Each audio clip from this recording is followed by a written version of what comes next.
to A Well-Designed Business. My name is Luann Nigara, and I'm so glad you found this podcast. Together with my husband Vince and our partner Bill, we have grown our company WindowWorks from the ground up. So I know and I understand the challenges you face in running your interior design business. I also know that your talent alone isn't enough to ensure your success. So on this podcast, we talk about strategies and practical steps to help you grow your business. But make no mistake about it, we have our share of fun here too, mixed in with those aha moments that I love so much. This isn't fluff. Nobody has time for that.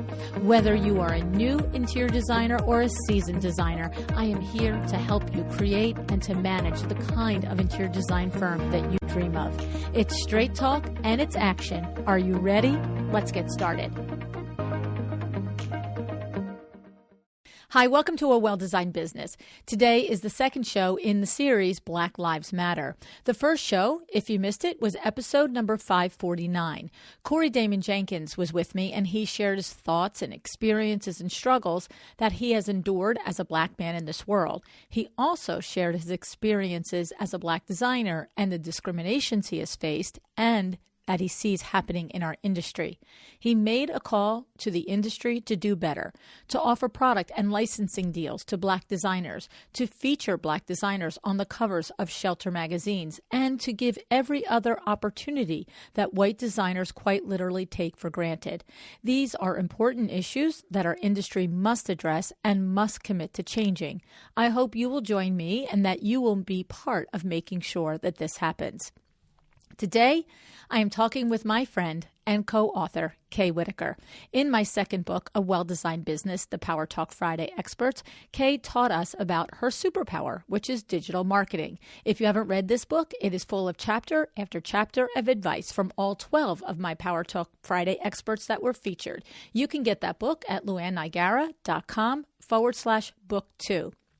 Now, Kay has been on the show 5 times before today, going all the way back to episode number 26. The other episodes that featured Kay are 66, 114, 259, and 274. You know me, when I meet someone who is smart, talented in their profession, has a passion for teaching others, and is a good person, I hang on to them, which is just what I did when I found Kay more than 4 years ago. I wonder if I've ever told you that story. Back at the beginning of the podcast, I would literally spend every Sunday, 5 to 6 hours every Sunday, searching online for potential guests and then sending them emails inviting them to come to the show. And I found Kay by the Google search that I did. One of the Google searches that I would do is I would all around this title, best business coaches, best business consultants, best marketing consultants, best coaches for interior designers. This was exactly how I found Kay. She came up in one of those very early searches for best marketing consultants. I read her website, checked out her work, and I invited her on the show. The rest is history. So now, after coming on the show for 4 years as a dynamic, successful businesswoman, teaching me and you about digital marketing, branding, and email funnels, Kay comes today as my friend to teach me and you about her experience as a Black woman, Black mother, Black wife, and Black neighbor. And as importantly, Kay teaches me how to be a true friend to her. In the last 2 weeks, I've learned that this is not always easy to do because I've learned that Kay, like so many of our Black friends, are tired, hurt, frustrated, and angry. So no matter how well-meaning we are, white people cannot afford to take this effort on their part for granted. And it's for this reason and many others. I'm so grateful to Kay for spending this time with me today. She did it because, as she tells me at the end of the show, she believes it's what you do for a friend. So if you are new to my show and you do not know who this fabulous lady is, I'm going to tell you a bit more about her and her business right after I thank my sponsor, Jaipur Living. Did you hear episode number 526 with Asha Chaudhary, the CEO of Jaipur Living? If you have not, I urge you to listen to this episode as well. Talk about being an agent for change, about being what you want to see in the world. Asha and Jaipur Living are the real deal. Yes, they do. They have remarkable, handmade, one-of-a-kind quality rugs, no question. But the way their company is run, their mission in the global marketplace, and their commitment to the artisans all across India who create these works of art is admirable, to say the least. In this spirit of opening our eyes to the injustices in our industry, let's also be sure to support the brands who are already doing the right thing. And you can count on Jaipur Living to put them in that column. Go to jaipurliving.com/Luann and open your trade account today. That's JAIPUR living.com/Luann. Kay Whitaker is a digital marketing strategist who happens to specialize in helping you create automated marketing systems that close the gap in lost leads and that enhance the sales process and keep your customers returning and bringing their friends along. Kay's philosophy is that it takes the right strategy coupled with the proper tools to execute a well-thought-out plan. She always takes a tailored approach to helping her clients satisfy their online revenue goals by paying attention to their unique needs, their audience, and the capacity of each of their businesses, and by creating strategies that are beneficial not only for the customers, but for the companies that Kay works with as well. Kay also has her own podcast called Her 360, where she has real-life conversations about how to be a really good boss, a really good mother, and a really good wife. Having had the pleasure of meeting Kay and her husband Tim, I can tell you she walks the walk for sure. Here is my conversation with Kay Whitaker.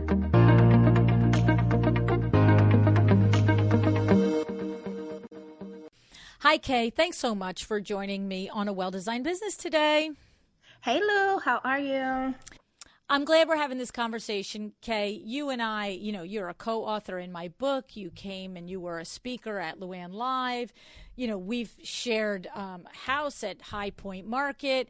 And yet I still have had so many awakenings in these last few months and weeks and everything that's going on. And I have to say, Kay, one of the things, I don't know if you know Marietta. Marietta is an interior designer. Do you know Marietta? Mm-hmm. You do. Right when everything started happening with George Floyd, she was posting things about how fearful how she has lived in fear for her sons and her husband and her brothers.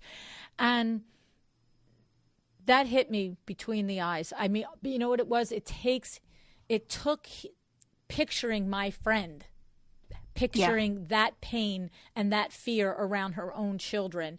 And then you had a similar post about that. And that's when I just went, oh my goodness, what these mamas go through, right? That's like my thing is, I'm a mama. I like your kids are your kids, right? Mm-hmm. And so tell me about it, Kay. Tell me about what we need to know as white people and as your friends of what we can do. What are you going through? How do you process it? How do you teach your kids? And what can we do?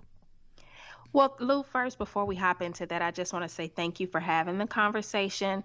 I know this is tough. It's tough on both ends, especially as a Black woman, to come and have a conversation when you're hurting and when you're going through things. But as a mother, I think it's extremely important that as a mom with a business with some influence, that I do my part in making sure that I can contribute to these conversations in the best way that I know how, because my goal is always to leave the world better.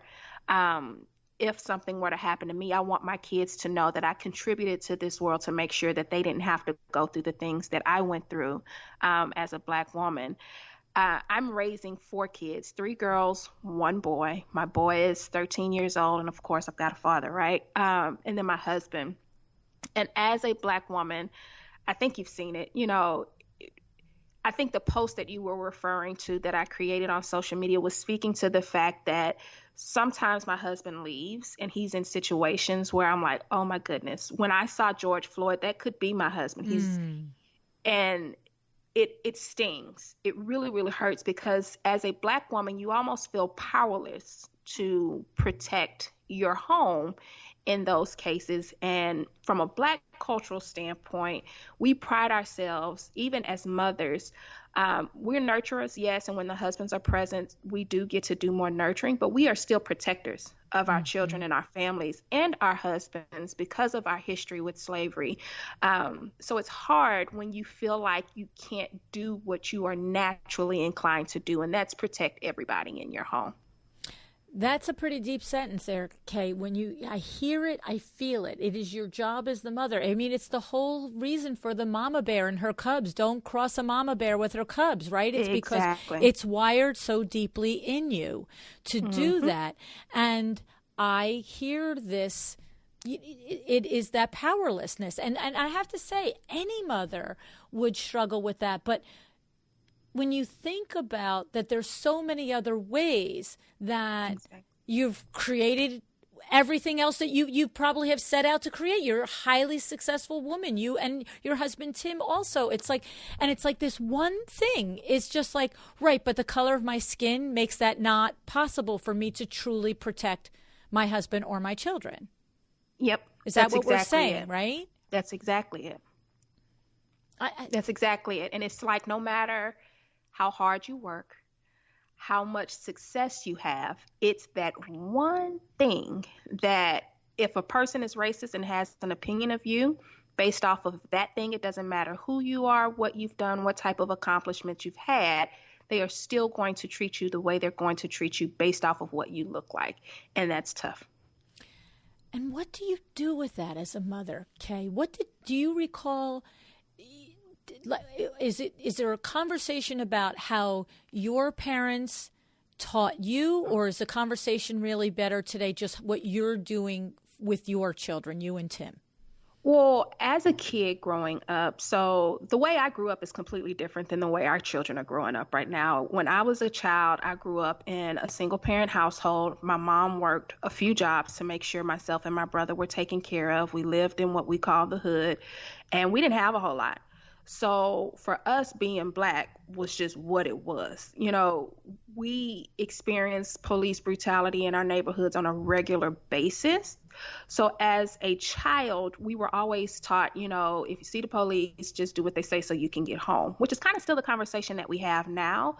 But in our community, because it was so many of us, you know, either the police wouldn't come because it just wasn't a big deal, or when they got there, they'd beat the crap out of us, you know, and nothing happened. Like there was no reporting about it. There was no social media. There was no newscast coming out. You know, you just took what you took, and that was what it was as a kid. So I was taught as a kid to make sure that I got a good education and I got a great job so I could get out of the hood. So if I got out, that I wouldn't have to deal with that treatment. But I quickly learned as an adult that it didn't matter what I did, that I was still a Black woman. And that if I was going to run into a person like that corporately, that I was still going to be treated like a Black woman. So the working hard, getting a good education, getting a good job meant nothing because of the color of my skin. That had to be like such, I mean, you're raised to believe, get a good education, do the things this way, get a great job, and it won't happen, but yet it does. It still does. Mm-hmm. Of course it does, right? Yep, it still does. So where it's blatant in the hood, because that's just what happens when you grow up like that. When you get older, it shows up in different forms. So as a child, you know, Black women, we have, you know, my hair is natural. It's what we call natural. So there's no processed, we don't have what's called a relaxer to make our hair straight. We wear it like it comes out of our scalp. Those styles don't look like the majority of other styles. And while it's a way more accepted now, when I was coming out of school and going into the workforce, that was still not something that you did. So when I showed up at work, rocking my kinky hair, rocking my colorful nails, you know, I was told that that's not what we do. That's too urban and that's too fresh. And you're given this handbook full of women that don't look like you and said, this is what we need you to show up and look like, because this is natural. But in our mind, I'm like, that's not natural because that's not the way my hair grows out of my head. Right. Nor is the white girl that has what do you call it? The blonde hair where it's really, really blonde. Yeah. Yeah, that's not natural either. Right. But Right. But that but if doesn't I offend show up, you, corporate person. So exactly. right. You understand that because that's what you're used to. But when I come in looking like something that is completely different than what you are used to, it's seen as a threat. And I'm told that I can't operate as me naturally because that's not a part of the handbook that we have here for our job. Yeah. I can, it's funny because it's, you can think back to the 70s when women in general were going into the workforce and they had to, they wore suits to look like men, right? Like, you know what I'm saying? And it's like, but this is so much deeper because, as you said, it's literally the color of your skin. You can change the way your hair looks. You can change the color of your nails. You cannot change the color of your skin. You cannot change the color of your skin. Is that why you got out of corporate, Kay, or did you Yes. it is why you just said, that's it, I'm out of here, this is bull crap? So I spent about 10 to 15 years, and I love my corporate history because I was exposed to so many things that if, in a normal situation, I may or may not have been exposed to. And it's really what's been the foundation for me being able to create the marketing agency that we have. So I don't discount it for what it was, but it was tough. It was really, really tough to compete in that environment. There were things that I could see counterparts doing that if I did it, then I was treated differently. I'll give you a prime example. And I know this is not where we're going, but this was the straw that broke the camel's back. So I was a regional manager for a retailer, and I was in one of my stores. So I had like 10 stores, and I was in one of my stores, and one of the corporate liaisons out of a different department came in. I can't even remember what department he was in, but he came in and we had a difference of opinion. Now, I have seen him argue down with another young lady, point of views, perspectives. At the end of the conversation, it's done, nothing happens, it's over. Well, he and I had a difference of opinion, and it turned into a similar situation where I was like, no, this is not, I'm the regional manager for this location, and for that reason, we're going to kind of stop the conversation. For that reason, we're going to stop it here, and I'll make the decision about what happens. I appreciate, your feedback, but I don't think that's what's best for the employees in the store, so we're not going to implement this. The next day, I had emails coming to me from my boss about the conversation. I was reprimanded about the conversation, and then 30 days later, I was told that they were doing a major layoff and that if I wanted to keep my job, I had to go back into the store. And I was like, you have got to be kidding me. Wow. You have got to be kidding me. And of course, one would say, oh, well, that's an assumption. It's not an assumption when we are having a civil conversation. And because I disagree with no prior record of any type of write-ups, our stores were high performing. Right. It was amazing. And they very well could have been in a position where they were getting ready to lay off. But the tension that came after the conversation with this white guy that was in a different position, a little bit higher than mine, was incredible. And I knew what it was. And people ask all the time, well, how do you know it's racism? You feel it. You feel it. It's not, you don't have to say, I'm doing this to you because you're Black, but because you've experienced racism in other forms, there's something in you that comes out, and when you get a similar feeling, you know what it is. It's just like women's intuition. Things don't always have to be said. Some things we just know, and that's the same thing. So when you get this feeling, you're like, oh, this is bad. This is really, really bad. And that was when I decided, you know what? It's probably best for me to do something different because I don't know if I'll ever be able to fit into this environment. Right, right. Like you can't change stupid. No. Yeah. No, that's crazy. I mean, and the thing is, well, I have to say we're all the better for it. I'm so glad that you went out on your own and created your own marketing agency because we've been benefiting from your brilliance the last 4 years. But that doesn't minimize it. You know what I'm saying. It's funny because it's not funny. That's a saying that I use, right?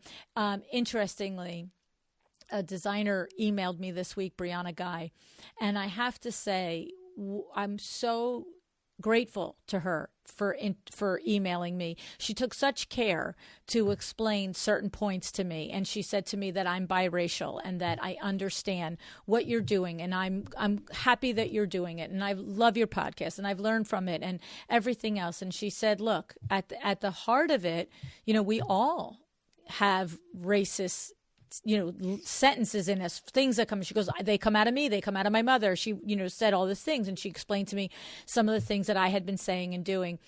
And one of the things that she wrote is that just struck me as so like right in between the eyes was what you just experienced. She just said, sometimes it's just exhausting working with white people. Yep. And that, you hate to generalize, but I was having this conversation with someone else. You experience it so much that there's an immediate guard. So could you imagine always being on guard, always having to filter people based on how they look? Is this a good one or a bad one? Mm. Like, that's exhausting. That's tiring. So any opportunity we have to say, okay, I don't want to use that filter anymore, we take it because we are the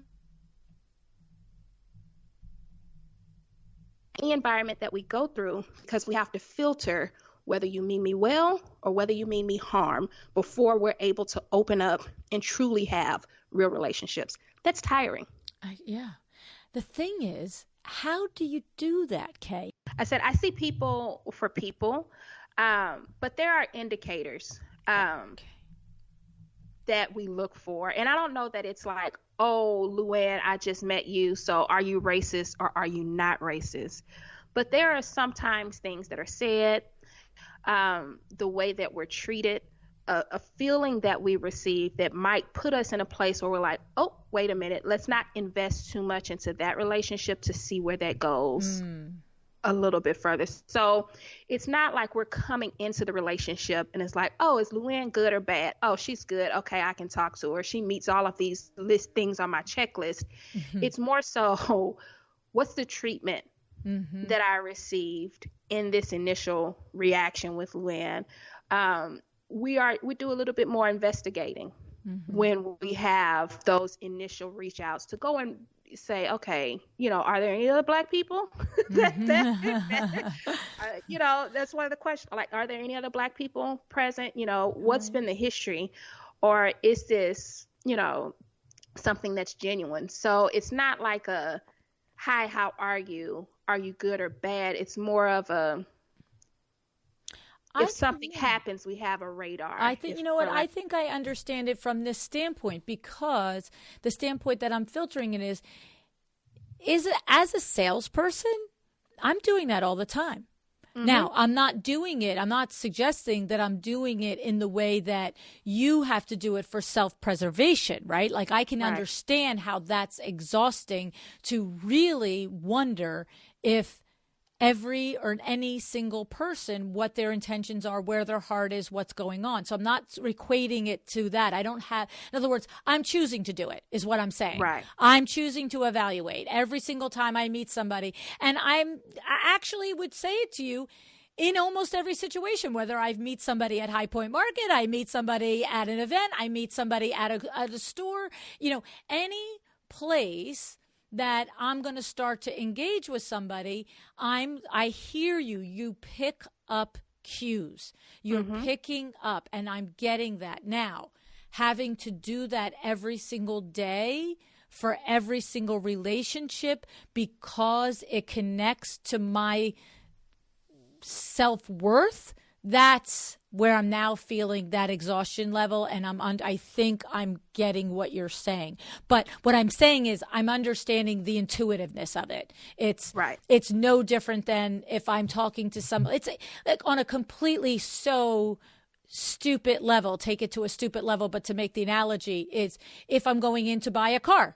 Do I sense that the car salesman really wants to, show me the best car for my needs, right? Or just wants to sell me something, right? So I hear you, Kay. So but here it's like, is this person really a good person, or can I feel like I've got to protect myself, my kids, my husband from this person?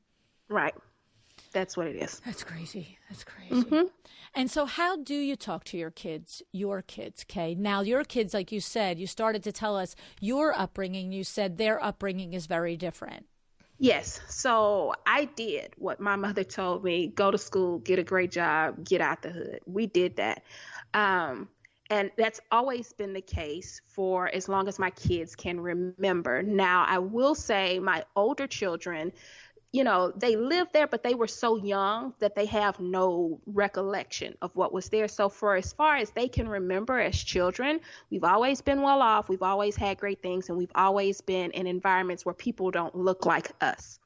So when we have to have conversations with our kids about treatment based on their skin color, it goes over their head in some cases because their friends don't look like them.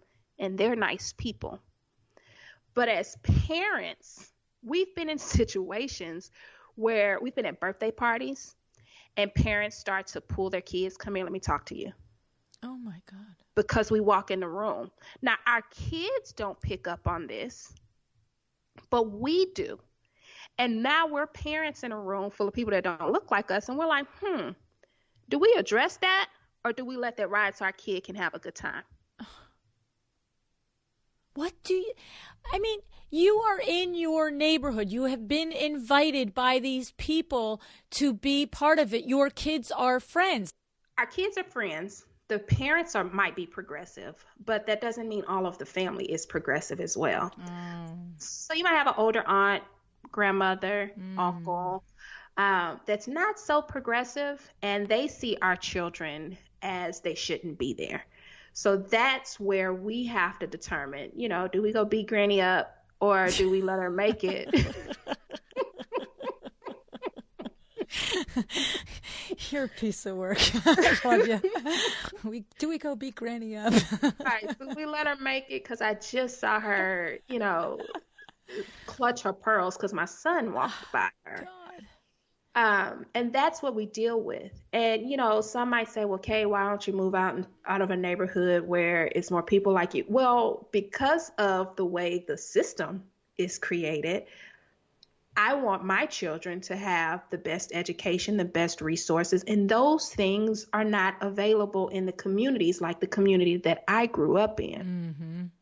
So you have to choose. Mm-hmm. Do you stay and allow your kids to get subpar, and you have the means to provide better, or do you remove them and make sure they get an education that is just like their counterparts, and make sure that they're competitive, because we live in a competitive world.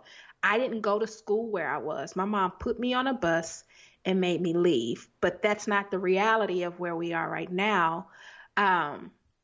I don't even know. We just moved to San Antonio. I don't even know if that neighborhood exists, but if it does, my kids have never been there. So do I put them there? And now we're culturally shocked because there's different dynamics that come with living in these places. Mm-hmm. These are the things that we have to think about. It's so well, and it goes back to, you're in the ingrained mother protector. It's to when you said, if I can give my kids this advantages, this these better schools, what are you going to, you're not going to? That's crazy. Right. You're an educated person, and intellectually that the best chance of a great education is an XYZ place. Exactly. And while we teach our children, go get an education because it makes you competitive, so you can choose whether you want to work for someone or whether you want to do this on your own. Mm-hmm. So we're trying to empower our kids now to be in positions where they can choose. But because I go back to the communities to serve, to teach, to educate, I take them with me so they can see. But again, it's not their reality. It's not what they see every day. So for me as a parent, having to make sure they understand that you are not exempt from the treatment that you see other people getting. You can receive it. And, I've been in situations as a mom where I've lost it because of racism and had to take them home and say, hey, okay, listen, this is what just happened. This is the reason why it just happened. The words that you heard mommy use, you will never use as long as you are living in this house. Mm-hmm. But I reacted like that because I wanted to make sure we got out of there alive. Wow. That's amazing. And I'm sure for you, with the children that you have that are sheltered from it, is exactly what you're saying. It's as shocking for them, right? Mm-hmm. Yep. My daughter cried. Matter of fact, I was pregnant with Summer, the baby. Yeah. And she's 16 now, but she was going into her freshman year in high school. I was however many months pregnant. It was June. It was band camp. And we were waiting on her. And my 5-year-old at the time got out of the car and put a door ding in the lady's car next to us. Oh. It wasn't a big one, but it was big enough. Her car was black. My car is white. She was like, hey, where's your insurance? I was like, absolutely. That's why we pay for insurance. Here it goes. Yeah. So she and I were talking and having a perfectly fine conversation, but she's like, oh, I got to call my husband. He's going to be crazy, mad, whatever. I was like, he's going to be mad over a door ding, but not my business. Do what you got to do. Right. Here's my insurance. Here's my driver's license. I'm leaving. Well, when I came out, I hopped in my car and I get a bang on my window. Boom, boom, boom, boom, boom.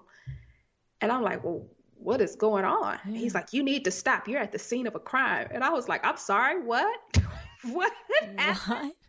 This guy is 6 feet plus, slim white guy. He's flashing this thing that looks like it's a cop badge in my face.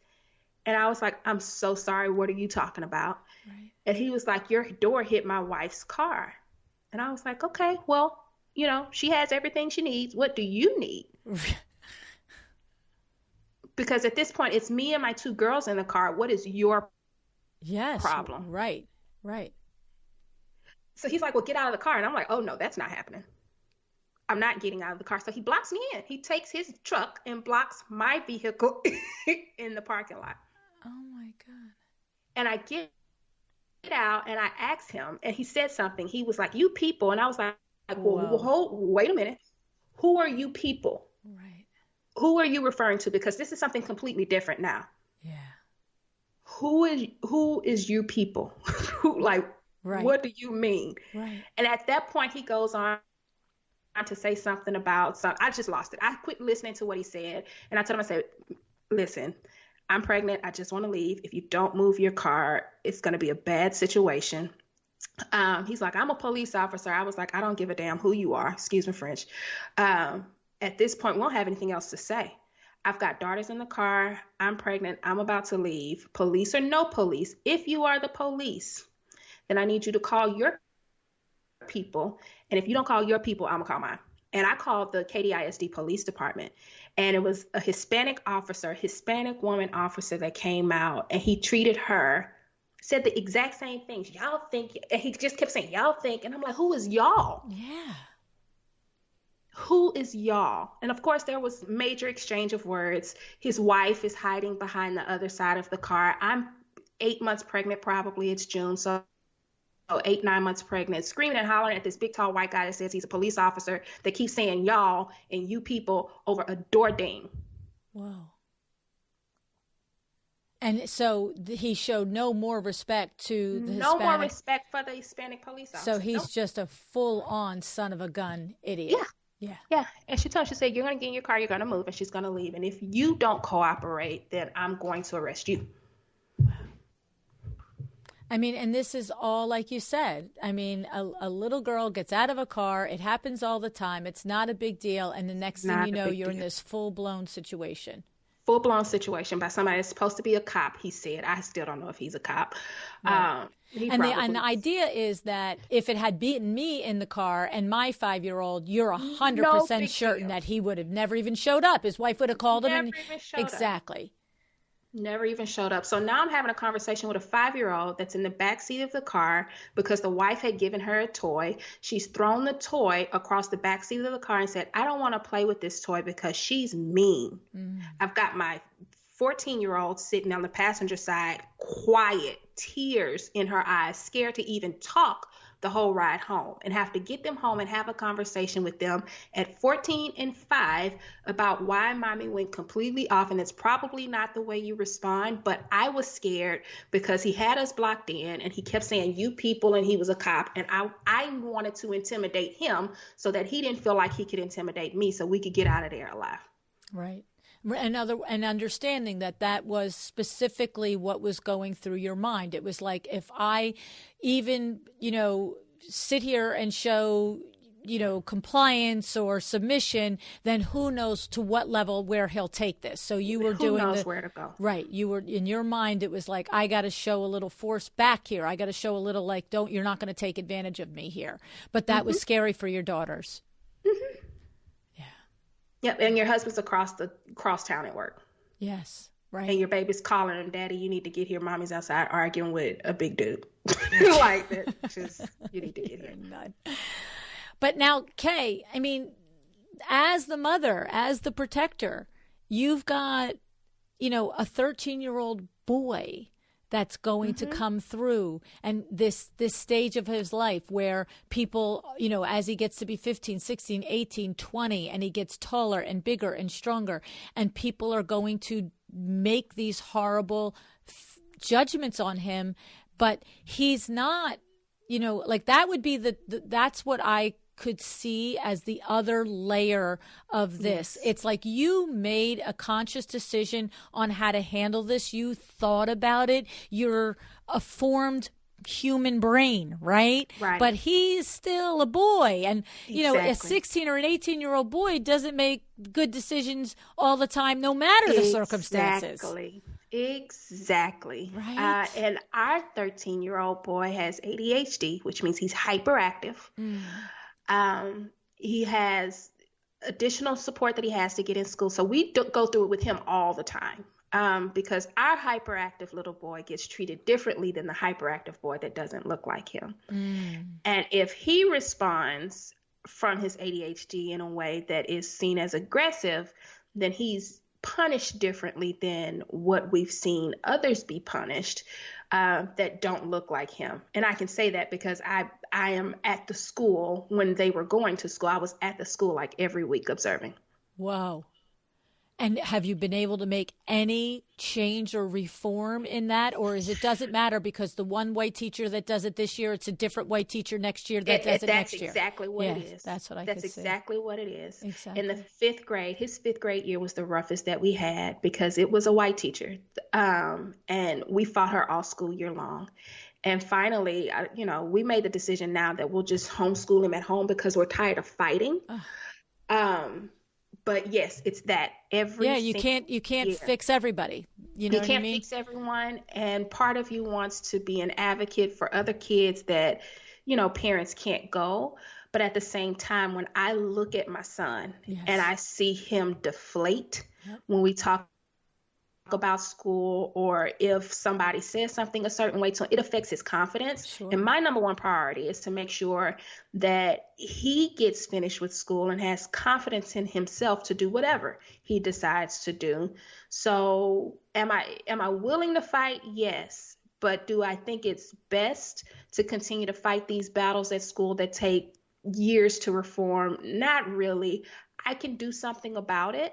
By making sure I bring him home and teach him the things that I want him to know so that when he goes into the world, he's at least equipped. Yes. Am I a teacher? No. We go back and forth whether or not that's the best decision or not, because at some point he's going to have to go in the world and deal with it. Well, at some point he'll be a little bit more mature than a 13-year-old boy. Exactly. And my job as his mother is to train him right now so that when it does come, he'll have more maturity and more confidence to get through it on his own. Well, and Kay, I mean, honestly, what could you do? I mean, like we said, it's like you could be in there advocating for reform, but the next white teacher, it's like that black so-called, I mean, that white so-called cop. I mean, if the person themselves is right, like it's like you could, and to your point, now your son is lost in the weeds of you fighting to make a school district change something that every individual affects how it's actually doled out to the individual child right there. And your son is like, great, Mom, you saved the world, but what about me? But what about me? Yeah. So, you make the conscious decision to say, you know what? I'll do it myself. There's things that I want you to know anyway. There's no Black history in school where we are. I want you to know about your Black history. We want to be able to teach you about faith. We can't do that at school. So let's just bring you home. And that's got to be a whole nother layer for him. Is he happy with it? Or is that like, well, why do I mean, because we're really expressing that at the heart of him being homeschooled is the direct result of the racism that's happening in his school. Yep. So here he is, and maybe, there's lots of great things about it. He gets undivided mom and dad time. He gets lessons that he never would have gotten, but it's another place where the system and all of, the people in us, in our system, that all of us that we contribute to it are, affecting his life just because he's Black. Just because he's right. Black. And while he doesn't, like, we never say to him, oh, we're bringing you home because the school isn't designed for you. Little Black boys aren't going to sit. We don't do that. But we have had the conversations, even in frustration sometimes. It's like, baby, like, you got to understand that, your little friend might have done that and it was cute for him. It ain't cute for you. Okay? It's taken differently when it's you. And he's like, well, why, Mom? Well, because you look different. Well, why does that matter? Right.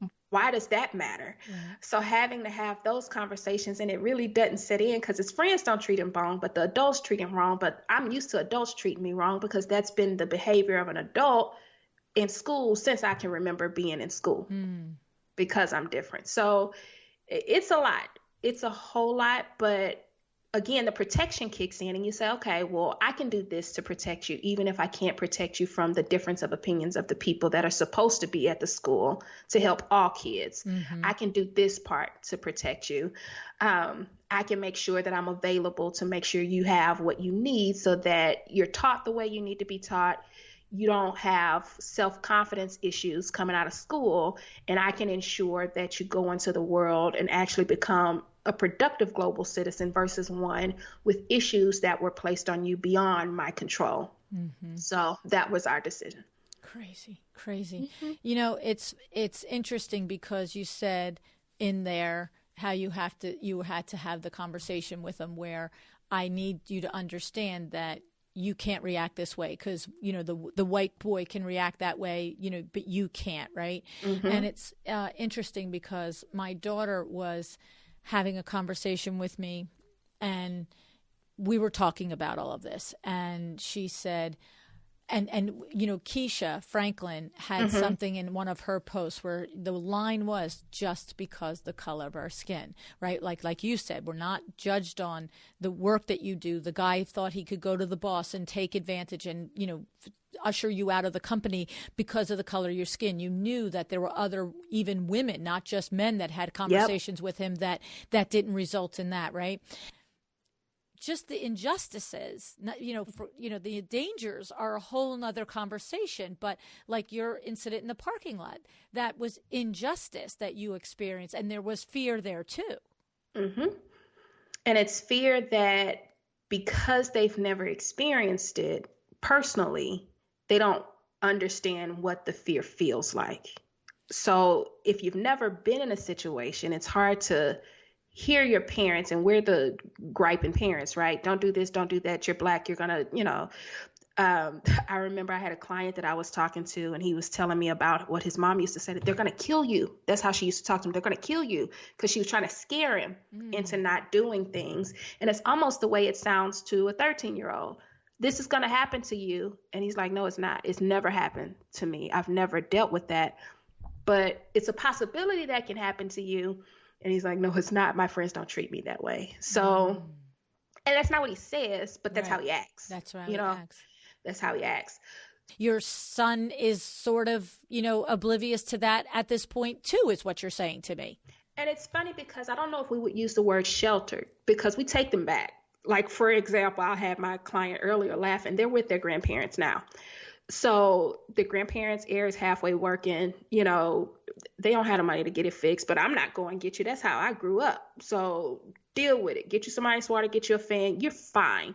So they go back quite often to have experiences, but because they haven't had to live in it, they think they're exempt from it in some cases.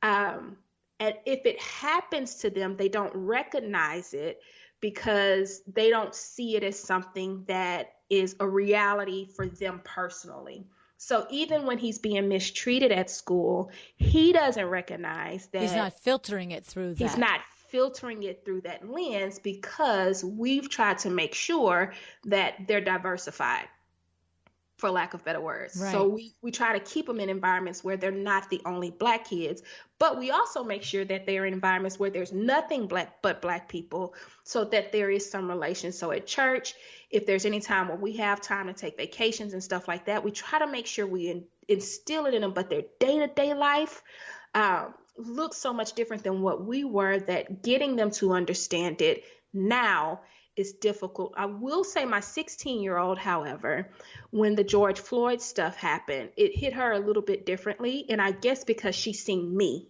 in response to racism. But with my son, he's 13. He's really naive. He don't worry about nothing. He's barely getting up and brushing his teeth in the morning still. So it's just, right. He's in that part of life. It's all about him, and he's got sneakers and food and mom and dad and sisters. He's good. He's good. He's like, whatever, mom, you got it. So to get him to wake up and see what's happening. And we also don't want to, every time something happens, say, hey, that happened because you're Black. Because we're trying not to instill fear in him, but at the same time, we contradict ourselves and say, oh, you got to be aware of this because you're Black. So it's so hard. Yeah. It's so hard, Kay. It's so hard. It sounds like to me this incredible tightrope of responsibility of preparing your children for the inevitable hurts that they're going to get when they go out in the world, without coloring and jading them and having them feel less than, right? They don't feel less than right now, your kids. Your kids do not feel less than. No, they don't feel less than. They don't feel like they do understand a little bit more now of why we protest and why, we've taken them out to see the aftermaths of riots and to make sure that they understand why people are reacting the way that they're reacting. So they're coming around. But with young kids, it's very hard, like you said, to walk that tightrope, and you don't want them jaded. Who wants to hurt their kids? Right. But at the same time, you do want them to be woke, is what we call it. You want them to be woke and savvy to what's happening. So teaching them how to filter through. And I guess for me, especially as a mom, my first encounter with racism was 5th grade, where I knew what was happening to me. And I remember clearly now thinking about it. Sometimes it's very emotional because I remember the feeling that I felt when I encountered it, and I never wanted that feeling for them. Yeah. And you contribute that to a part of the way you operate in life, and the part of the way you deal with people in life is based off of past experiences.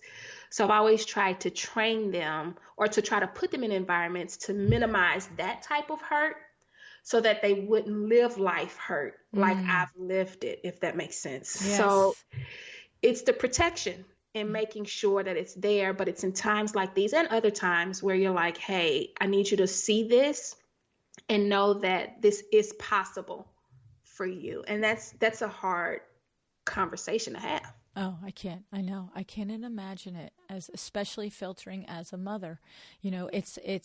It's two opposing things: wanting your child to be joyful and free and confident and not have an extra layer, and then knowing that, guess what? The layer is there and they have to be aware of it, because like you said, you can't change the color of your skin. It is what it is. Kay, before I let you go, what would you say? Like, my daughter is so genuinely affected by this and has, young children and is truly not wanting to be part of any of it, let alone another generation of white people that just don't get it and think that because we're good and we do our thing and we have our Black friends that we're not part of the systemic problem that's happening. And what do you say? What do you say to the next generation of white parents as they raise their children? Do you have anything that comes to mind? I do. I think as a mother, I understand that things happen inside of my home, and that's where I have the greatest influences, inside of my home. And as you are raising your kids right now, one, inform yourself and educate yourself as much as possible. Like we were talking about before, this is a hard conversation to have on both sides, because me as a Black woman, I'm angry, I'm mad. Some days all white people can go to hell, and other days I'm like, no, that's not how that works. Okay. I love you. So you have a bucket of emotions that you deal with, and this is hard, but this is what's necessary in order for those that are coming behind us to live in a better world than what we're in right now. If it wasn't for people marching and boycotting and protesting before me, I wouldn't have the opportunities that I have now. So it's incredibly selfish for me to have the awareness to know that I have influence and a voice, and not use that to educate and inform people that don't look like me, to have empathy with where I am, and use the privilege that you have to go and have conversations with people that I can't talk to, that won't listen to me. And as a mother, if you start with your children and you raise your kids like this, then kids influence kids. Right. And now we're raising a generation of love versus hate, and makes it easier for us to have these conversations, because guess what? Racist people have kids too. And guess what they're doing? They're teaching their children how to hate. Right.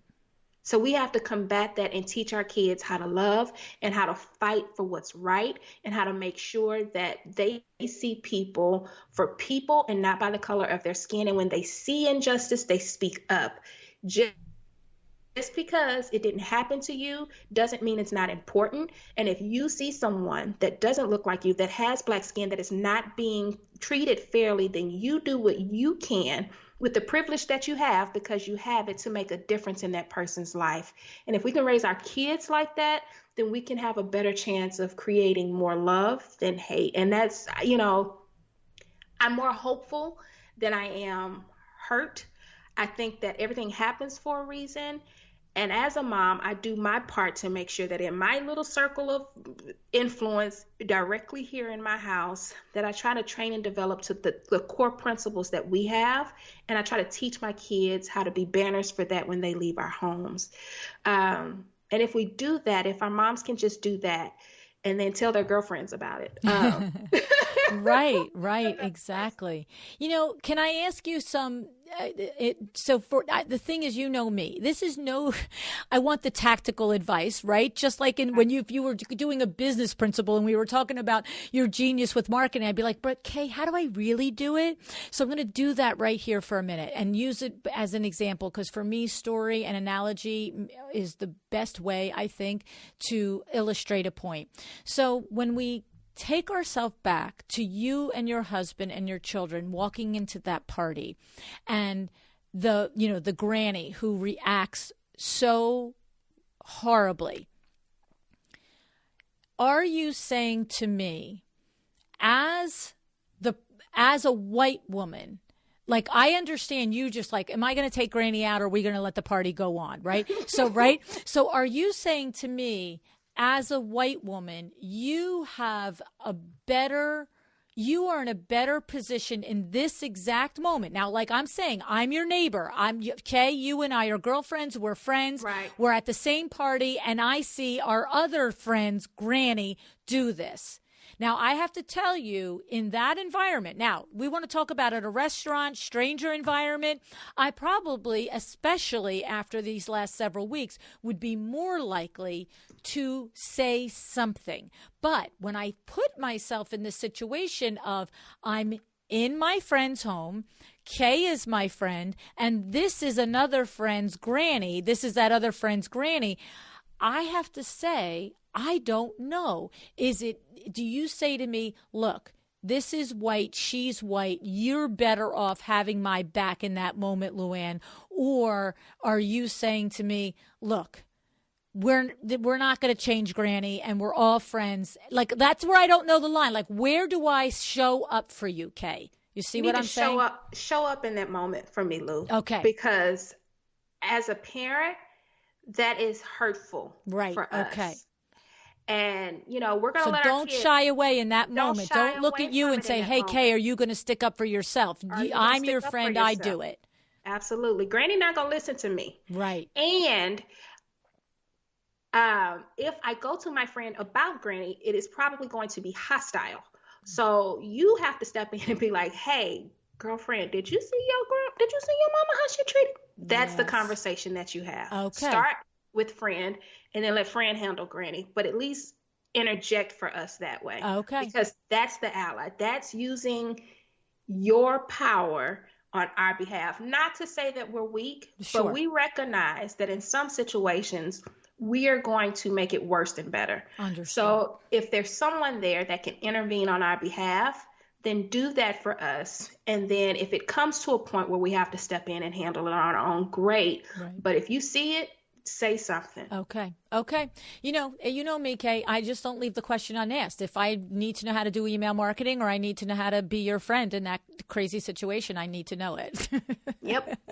And I appreciate that. Yeah. Because this is part of why I'm so grateful that you have come on the show, because we've talked to each other how many times? I would never have asked you these questions before. I never would have come up. And it's important for me, if I'm serious about being part of the change, is to really understand how am I part of that change. And I'm only going to know when my friends like you come on and say, do this. You know what I mean? Don't do that. And I know it's hard. It's, we talked about it before we got on air.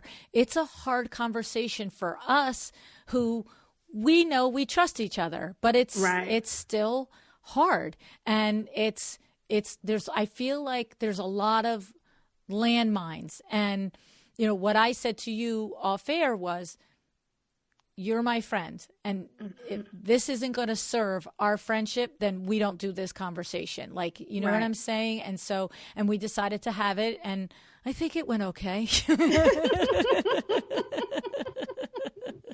I think it's okay. Yeah. I've had time. I don't know.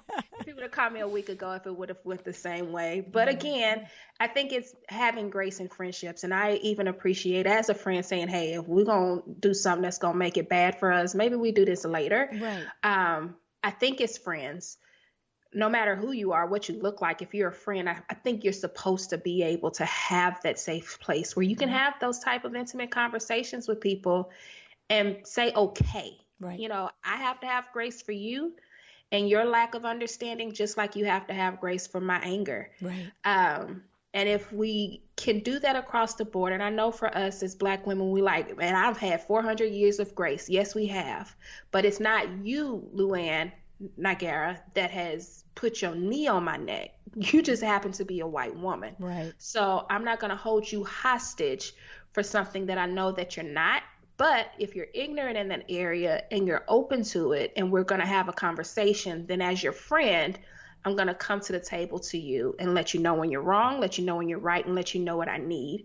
And I think it is a responsibility that we do have as Black people to be friends, because that is a friendship. And I'm not going to assume, even though I want to say, why don't you know this? Right. Why do I have to teach this to you? Right. I understand that there are things that I don't know. And there are things that I might be ignorant to that might be offensive to someone else. And if I don't want to be held captive by that, then I don't want to do that to someone else. So I'm going to treat you the way that I would want to be treated, and work through my pain. There may be times where I'm angry, I'm hurt, I'm frustrated, and I might say something that comes across as offensive, but I expect you as my friend to have grace for me in that situation. So I want to extend the same grace for you. That's amazing. That's amazing, Kay. I have to say, I wrote it down what you said. Grace for you and your lack of understanding, and you have to have grace for me in my anger. That's so right on the money, because you're a human being too. Sometimes you're going to be tired and angry, and you might say the wrong thing, and sometimes I'm going to be stupid and white, and I'm going to say the wrong thing. Yep. But at the heart of it is our friendship, and when we assume the best of each other, and to your point, give the grace in the moment. But then, and I love this, that we have this, and that we've agreed on this, that it follows with, and here's how you could do better, my friend. This is what you did, and this is how you could do better. And I appreciate knowing that, I have you there for me in that, because it's valuable, Kay. I appreciate it. Thank you. Thank you. All right, lady. Well, I really do value you. I really do value our friendship. And you know how much I regard you as a businesswoman. And I also very much regard you as a mother. And I regard you as a Black woman, too. So thank you. Thank you, Lou, for being a friend.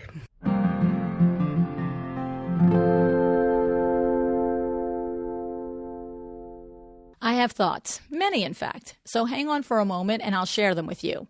First, let's acknowledge Article for sponsoring the show. Have you looked into Article yet? Have you opened your trade account yet? If not, go to welldesign.article.com. You will find mid-century styled furniture for outdoor spaces, dining rooms, living rooms, and more.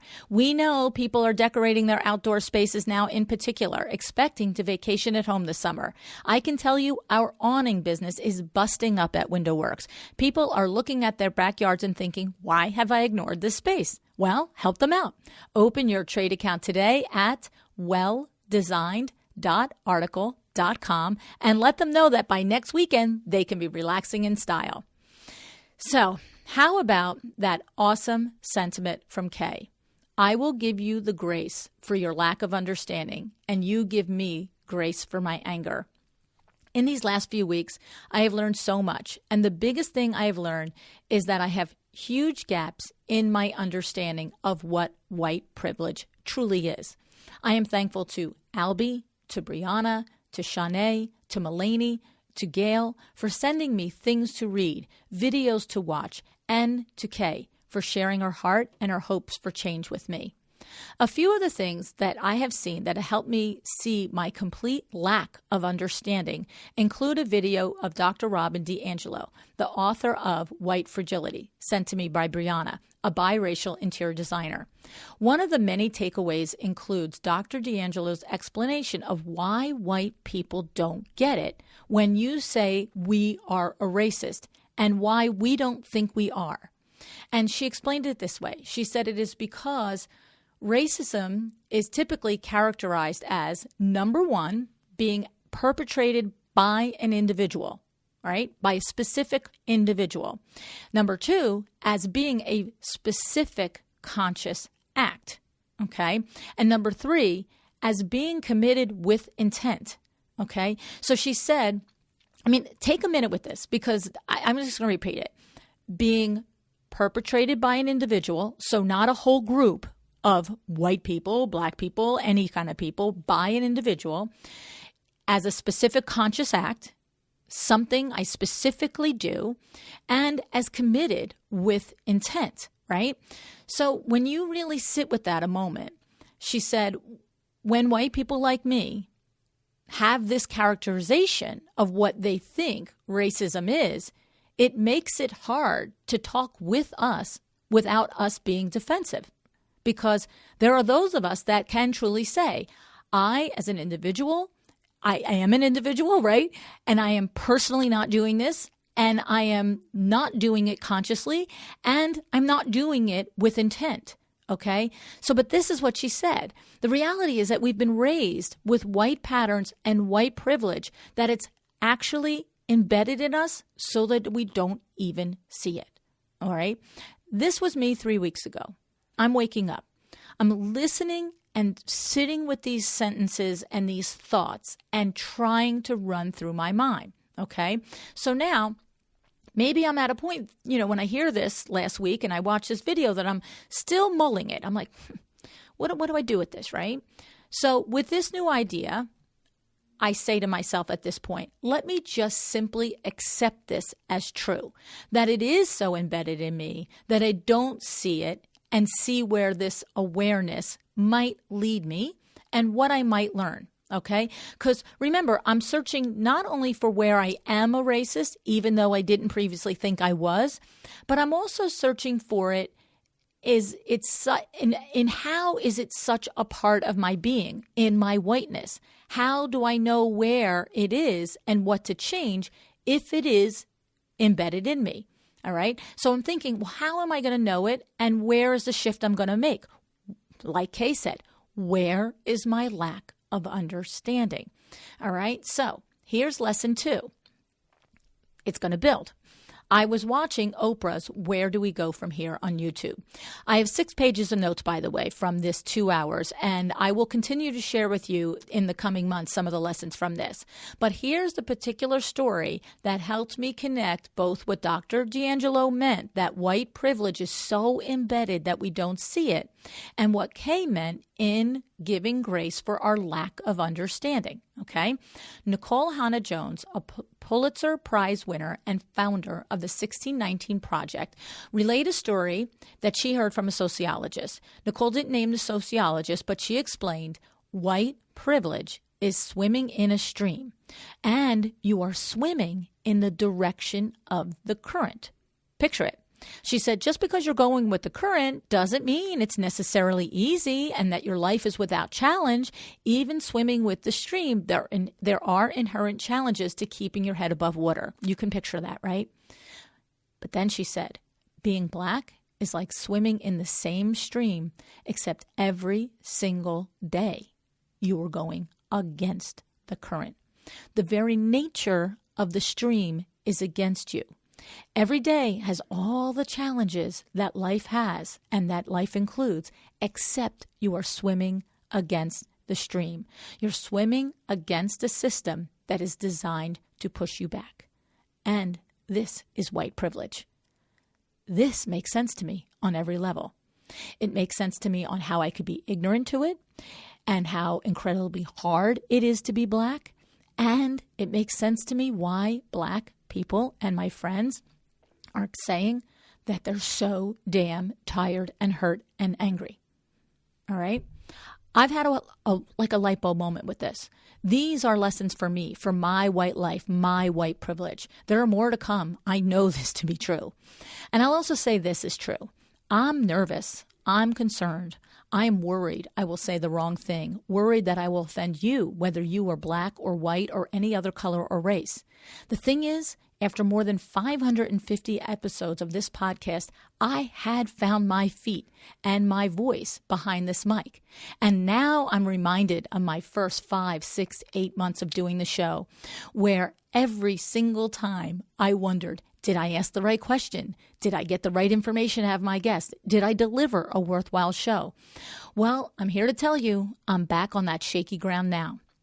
And just like I refused to listen to any one of those first 25 or so episodes that I did in 2016, because I know I'm going to hear every misstep I made, every messed up follow-up question, every dumb question.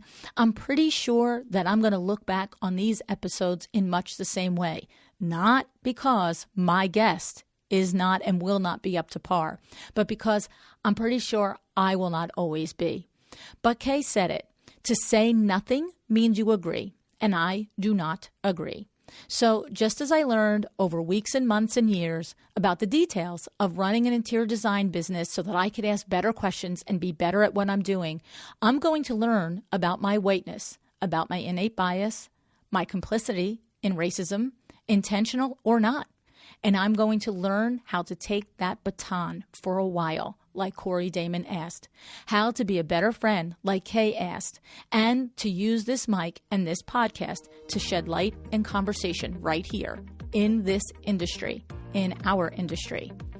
I am woke. My question is, are you? I hope so. Decide to be excellent. Will you? Thank you so much for joining me again today. This podcast is a production of WindowWorks, your resource for custom window treatments and awnings. To learn how we can help you on your next interior design project, go to www.windowworks-nj.com. And if you're interested in working with me on your business, either through masterminds or one-on-one coaching, or you want to know how to get my book, The Making of a Well-Designed Business, or you just want to know what's going on in the podcast land and where I'm going to be, all of that is found at luannigara.com. Thank you so much. Have an excellent day.